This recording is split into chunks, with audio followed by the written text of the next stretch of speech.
Мои дорогие и любимые белорусы, мы все и наша страна переживаем сейчас очень сложный период своей истории, когда подлость граничит с героизмом, отчаяние с мужеством, а любовь с предательством.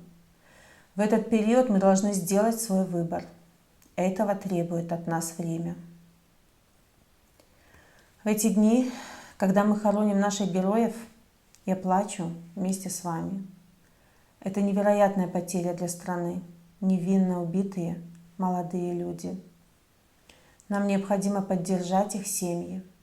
Их именами мы обязаны в будущем назвать улицы. Их имена останутся в нашей памяти. У меня нет и не было иллюзий относительно своей политической карьеры. Я не хотела быть политиком, но судьба распорядилась так, что я оказалась на самой передней линии противостояния с произволом и несправедливостью.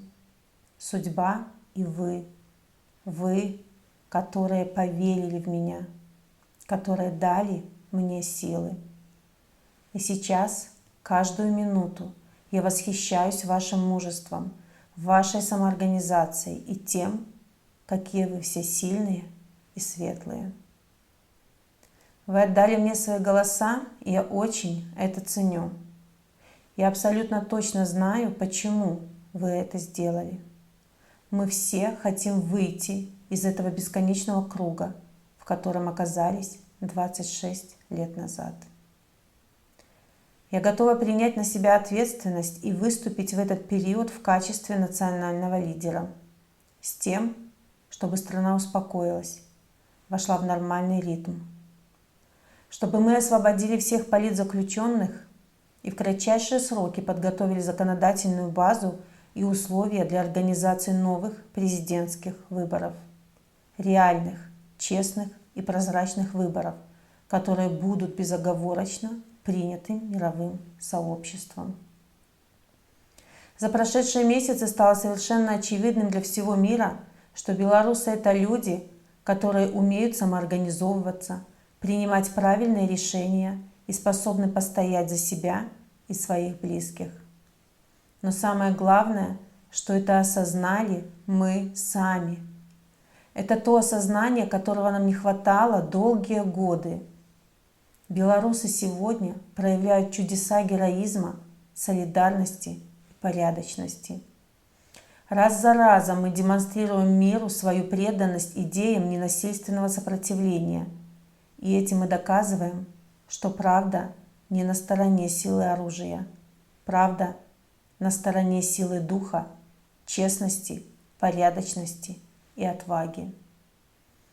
Эти сигналы будут обязательно услышаны, и мы получим в свои ряды сторонников во всем мире, которые помогут нам пройти этот сложный период.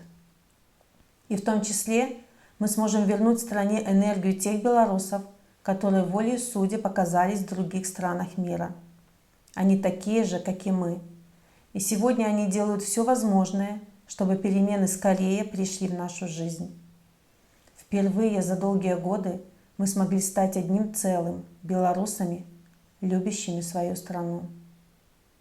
Сейчас мы не имеем права растерять ту созидательную энергию, те положительные изменения в обществе, ту решимость, которую обрели и с которыми можем изменить нашу страну, превратив ее из страны, где правит коррупция и насилие, в страну для благополучной, безопасной и счастливой жизни. Я понимаю, что самым важным является независимость Беларуси. Она – та константа, которая не может быть потеряна ни при каких обстоятельствах. Мое сердце всякий раз наполнялось любовью и гордостью, когда я узнавала, что на многих избирательных участках комиссии честно подсчитывали голоса, игнорируя давление со стороны власти.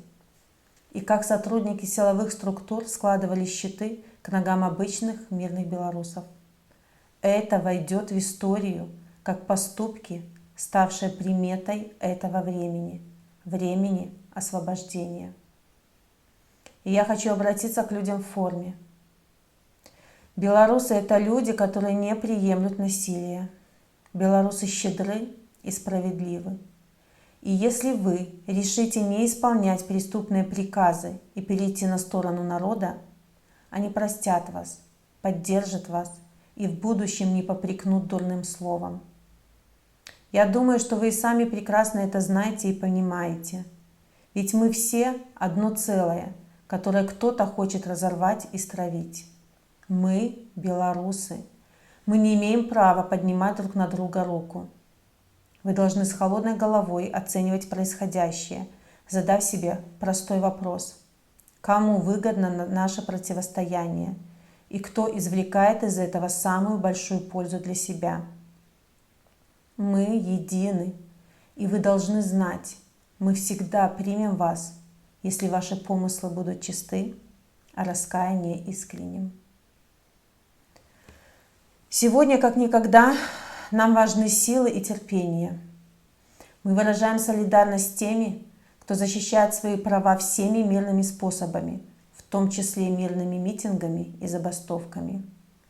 Мы поддерживаем друг друга, проявляя взаимопомощь и солидарность, не оставляя друг друга в беде. И весь мир смотрит на нас с восхищением и надеждой и готов помогать как стране в целом, так и каждому. Наша сила в вере в себя и друг в друга. Помните, только вместе мы сможем построить страну для жизни.